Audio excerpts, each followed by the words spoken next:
Corona महामारी को अगर आप हल्के में लेने लगे हैं तो ये खबर आपके लिए लेकर आए, क्योंकि कोरोना का प्रकोप अजमेर में बढ़ता ही जा रहा है।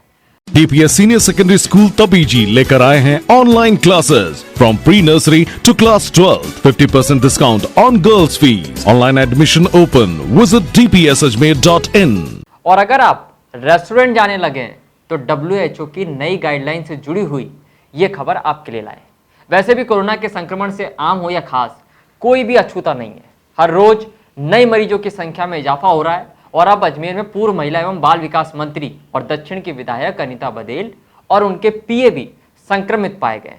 हालांकि दोनों में कोरोना के कोई लक्षण नहीं है, लिहाजा दोनों को घर पर ही आइसोलेट किया गया है। इस खबर के बाद विधायक अनीता बदेल के संपर्क में रहने वाले सकते में है और अब चिकित्सा विभाग संपर्क में आने वाले तमाम लोगों की ट्रेसिंग में लगा हुआ है। आपको बता दें कि विधायक अनीता बदेल और उनके पीए ने बुधवार को अपना कोरोना टेस्ट करवाया था, जिसकी जांच रिपोर्ट देर रात पॉजिटिव आई है और अब विधायक अनीता बदेल उनके पीए के परिजनों की कोरोना जांच आज होगी। खास बात यह है कि सूत्रों के मुताबिक विधायक अनीता बदेल ने अपने आप को बुधवार को ही होम क्वारंटाइन कर लिया था। खैर छोड़िए, कोरोना वैसे भी अब किसी को भी हो सकता है, इसीलिए सावधानी तो आपको और हमें ही बरतनी होगी। लेकिन इसी बीच शुक्रवार को बेहद चौंकाने वाले एक रिपोर्ट सामने आई है, जिसके मुताबिक हाल ही में 32 देशों के 239 वैज्ञानिकों ने इस बात का दावा किया था कि कोरोना हवा से फैल सकता है और इस दावे को उन्होंने विश्व स्वास्थ्य संगठन और centre for disease control and prevention को पत्र लिखकर पेश भी किया था। और अब उसी पत्र के बाद विश्व स्वास्थ्य संगठन ने नई गाइडलाइन जारी कर दी है। विश्व स्वास्थ्य संगठन की टेक्निकल लीड मारिया वान के मुताबिक हम एयरबॉर्न ट्रांसमिशन और एरोसोल ट्रांसमिशन की संभावना से इनकार नहीं कर सकते। आपको बता दें कि विश्व स्वास्थ्य संगठन ने पहले कहा था कि कोरोना वायरस का संक्रमण नाक और मुंह से फैलता है, इसके अलावा संक्रमित जगह को छूने से फैलता है।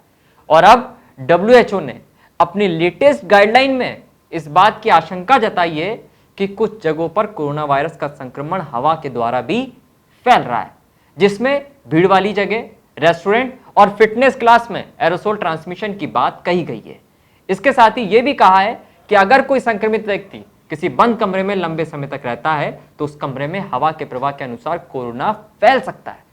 इसीलिए अब हमें ज्यादा सतर्क रहने की जरूरत है। एयरबोर्न कोरोना से बचने के लिए विश्व स्वास्थ्य संगठन की नई गाइडलाइंस जारी हुई है और उसके मुताबिक अब आपको भीड़-भाड़ वाली जगहों पर जाने से बचना है। रेस्टोरेंट, मॉल या फिर फिटनेस क्लास से जितना हो सके उतनी दूरी बनानी होगी। इसके साथ ही वेंटिलेशन को अच्छी सुविधा वाली जगह पर शिफ्ट करना होगा। बाहर जाते समय या फिर संक्रमित हैं तो हमेशा मास्क पहनकर रखना होगा। सोशल डिस्टेंसिंग का पूरा पालन करना होगा।